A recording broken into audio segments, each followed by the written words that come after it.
Hello বন্ধুরা, একদিকে যেমন বিজেপি জিতে উল্লাস করছে এবং আনন্দ করছে, উৎসব মানাচ্ছে, কিন্তু এইদিকে আবার মমতা ব্যানার্জি বলছেন যে আমি গদি ছাড়বো না বা আমি ইস্তফা দেবো না, কেন আমি হারিনি, আমাকে জোর করে হারানো হয়েছে।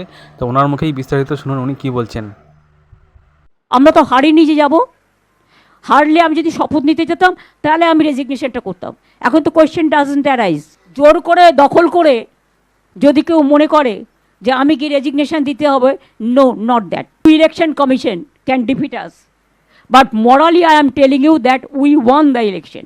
তিনি এও বলেন যে নির্বাচন কমিশন এবং বিজেপি সরকার দুজনে মিলে জোট বেঁধে তাকে হারিয়েছে, মানে পরিকল্পনা করেছে আর কি, এটাই তিনি বললেন।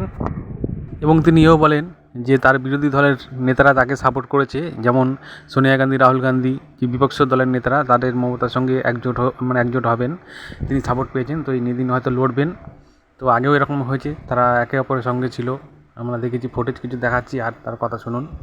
সোনিয়াজি rang up me, Rahul Gandhi rang up me, Arvind Kejriwal, Uddhav Thackeray, Akhilesh Yadav, Tejaswi, Hemant Soren Yadav, Jharkhand Chief Minister, all the allies of United India Alliance.